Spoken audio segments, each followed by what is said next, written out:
এখন থেকে নামি দামি রেস্টুরেন্টে গিয়ে আর চড়া মূল্যে ফিশ বল কিনে খেতে হবে না।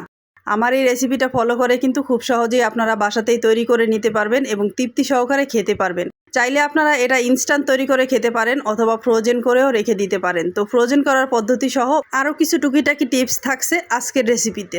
তাহলে চলুন শুরু করি। আর এই রেসিপিটা করার জন্য এখানে আমি পাঙ্গাস মাছ নিয়েছি 4 টুকরা। আপনারা চাইলে যে কোনো ধরনের মাছ নিতে পারেন, তবে যেই মাছে কাটা কম এবং একটু বড় সাইজের মাছ নিলেই ভালো হয়। তো আমি প্রথমে লবণ হলুদ দিয়ে মাছগুলিকে সিদ্ধ করে নিয়েছি আর পুরো পানিটা আমি শুকিয়ে নিব। পানিটা যখন শুকিয়ে আসবে তখন এই প্যানের মাঝে আমি মাছগুলি রেখে একটু ঠান্ডা করে নিয়েছি। আর এখন মাছের কাটা এবং উপরের যে চামড়ার অংশটা সেটা আলাদা করে নিচ্ছি। এই ফিশ বলের রেসিপিটা যে শুধু বড়রাই পছন্দ করবে সেটা কিন্তু নয়। যেসব বাচ্চারা একদমই মাছ পছন্দ করে না, মাছ খেতে চায় না, তাদেরকে যদি এভাবে তৈরি করে দেন তাহলে কিন্তু তারাও ভীষণ পছন্দ করবে এবং মজা করে খাবে।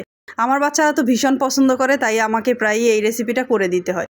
তো মাছের কাটা ছাড়ানো হয়ে গেলে এখন এর মাঝে 2টা আলু সিদ্ধ করে রেখেছিলাম আগেই, সেটা আমি ম্যাশ করে দিয়ে নিচ্ছি। এবং এর বাইন্ডিংটা ঠিক রাখার জন্য এখানে আমি দিয়ে নিলাম 2 টেবিল চামচ পরিমাণ কর্নফ্লাওয়ার। তবে হাতের কাছে কর্নফ্লাওয়ার না থাকলে এখানে আপনারা আটা বা ময়দা দিয়েও রেসিপিটা করে নিতে পারবেন।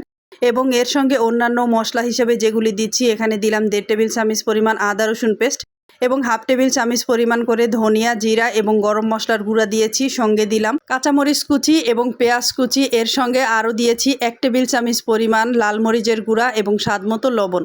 আর সব উপকরণ দেওয়া হয়ে গেলে এখন হাতের সাহায্যে এটা সুন্দরভাবে আমি মাখিয়ে নিচ্ছি। তবে এখানে যদি আপনাদের মনে হয় যে কর্নফ্লাওয়ারের পরিমাণটা আর একটু বাড়িয়ে দিলে এটা সুন্দর হয়, তাহলে আপনারা বাড়িয়ে দিতে পারেন। তো আমার মনে হলো যে এটাই পারফেক্ট আছে, তাই আমি এ পর্যায়ে কিছু ধনিয়ার পাতা কুচি অ্যাড করে এটাকে সুন্দরভাবে মাখিয়ে নিলাম। আর মাখানোর পরে এখন এটাকে ছোট ছোট বলের আকারে শেপ দিয়ে নিচ্ছি। যেহেতু আমি ফিশ বল তৈরি করব, তাই বলের আকারে এভাবে সবগুলি আমি একে একে শেপ দিয়ে নিব। এই তো সবগুলি আমার তৈরি হয়ে গিয়েছে। আর এখন এখানে একটা ডিম ফেটিয়ে নিয়েছি। এখন এই ডিমের মাঝে আমি ফিশ বলগুলি দিয়ে এরপরে ব্রেড গ্রামে কোট করে নিব। আর এই ব্রেড গ্রামটা কিন্তু আমি বাসাতেই তৈরি করেছি। আপনারা ইনস্ট্যান্ট কিভাবে ব্রেড গ্রাম তৈরি করবেন এবং সেটা দীর্ঘদিন পর্যন্ত কিভাবে সংরক্ষণ করবেন তার ফুল রেসিপি আমার পেজে দেওয়া আছে, আপনারা চাইলে সেখান থেকে দেখে নিতে পারেন। আর এই ফিশ বলটা যদি আপনারা ফ্রোজেন করতে চান তাহলে এই পর্যায়ে কিন্তু একটা জিপলক ব্যাগে অথবা যে কোনো এয়ারটাইট বক্সে করে সংরক্ষণ করতে পারেন এবং যখন প্রয়োজন হবে নামিয়ে ভেজে নিলেই হয়ে যাবে। তো আমি কিছুটা রেখে দিচ্ছি এবং বাকিটা আপনাদের একটু ভেজে দেখাচ্ছি। এখানে একটা প্যানের মাঝে পর্যাপ্ত পরিমাণে তেল গরম করে নিয়েছি আর সেই তেলের মাঝে একে একে সবগুলি ফিশ বল আমি দিয়ে নিলাম। চুলার আঁচটা মিডিয়ামের থেকে আরো একটু কমিয়ে নিয়ে ব্রাউন কালার হয়ে আসা পর্যন্ত ভেজে নিব। আর ভেজে এই তো সবগুলি একে একে তুলে নিলেই খুবই সহজে রেডি হয়ে যাবে ফিশ বল। আর এভাবে করে যদি তৈরি করে দেন, যারা মাছ খেতে একদমই পছন্দ করে না তারাও কিন্তু খুব মজা করে খাবে। এই তো আমার সবগুলি তৈরি হয়ে গেল। এখন